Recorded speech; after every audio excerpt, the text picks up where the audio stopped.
صلاۃ التسبیح کی نماز کے بارے میں آپ جانتے ہی ہوئیں گے، اور اگر نہیں جانتے ہیں تو آپ کو بتا دیں،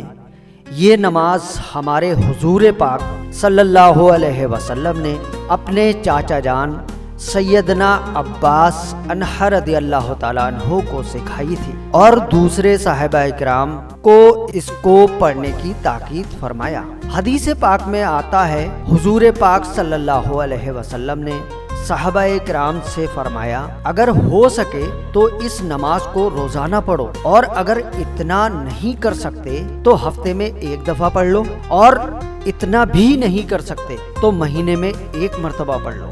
یا پھر سال میں ایک مرتبہ پڑھ ہی لو، اور اگر اتنا بھی نہیں ہو سکتا تو زندگی میں کم سے کم ایک مرتبہ تو ضرور پڑھ ہی لیں۔ اس نماز کے بے شمار فائدے ہیں۔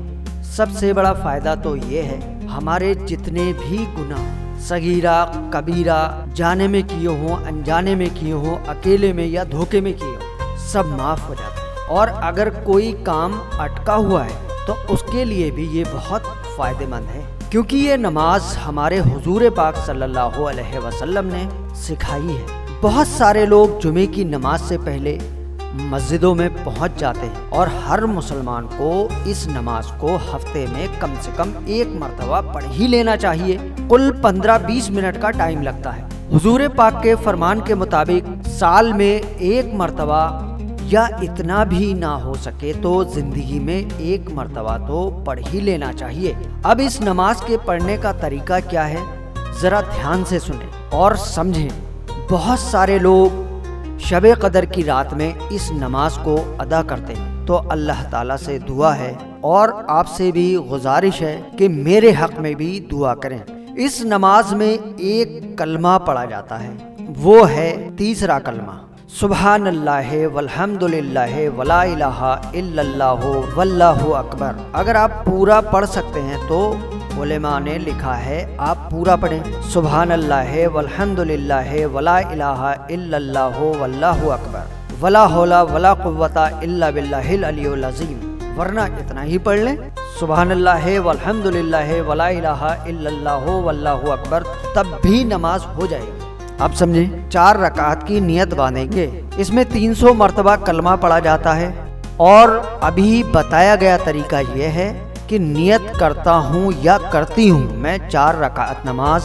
صلاۃ التسبیح کی، واسطے اللہ تعالیٰ کے منہ میرا کعبہ شریف کی طرف بول کر نیت باندھ لیں۔ تھوڑا دھیان سے سنیں کہ سب سے پہلے نیت کے بعد ہم سبحانہ پڑھیں گے، اس کے بعد 15 مرتبہ اسی کلمے کو پڑھیں گے، سبحان اللہ والحمد للہ ولا الہ الا اللہ واللہ اکبر۔ اس کے بعد الحمد شریف پڑھیں گے، الحمد کے بعد سورت ملائیں گے، پھر رکوع میں جانے سے پہلے 10 بار اس کلمے کو پڑھیں گے، پھر رکوع میں چلے جائیں گے، رکوع میں جانے کے بعد رکوع کی تسبیح پڑھیں گے، سبحان ربی العظیم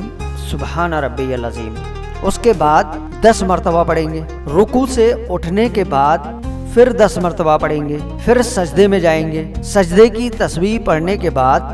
10 مرتبہ پڑھیں گے، پھر سجدے سے اٹھیں گے تو پھر 10 مرتبہ پڑھیں گے، پھر دوسرے سجدے میں جائیں گے، تب بھی سجدے کی تسبیح کے بعد 10 مرتبہ پڑھیں گے۔ تو پہلی رکعت میں یہ کلمہ 75 مرتبہ ہو جائے گا۔ ایک رکعت میں ہمیں اس کلمے کو 75 مرتبہ پڑھنا ہے۔ پھر دوسری رکعت کے لیے جب کھڑے ہوئیں گے تب پھر 15 مرتبہ پڑھنا ہے، پھر الحمد شریف، پھر سورت ملا کر پھر 10 مرتبہ پڑھیں گے۔ کھڑے ہونے کی حالت میں یہ کلمہ ہو جائے گا 25 مرتبہ، پھر رکوع میں جانے کے بعد 10 مرتبہ،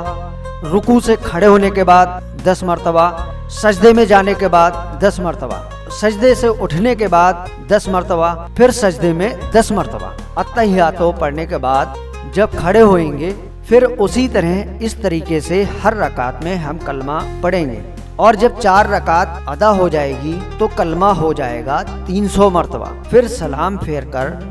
دعا کر لیں ہمارے لیے بھی۔ اب آپ کی نماز ہو گئی، یہ کہلاتی ہے صلاۃ التسبیح کی نماز۔ امید ہے دوستو آپ لوگوں کو بہت اچھے سے یہ نماز سمجھ آ گئی ہوگی۔ صدقہ ذریعہ سمجھ کر اسے شیئر اور لائک ضرور کریں۔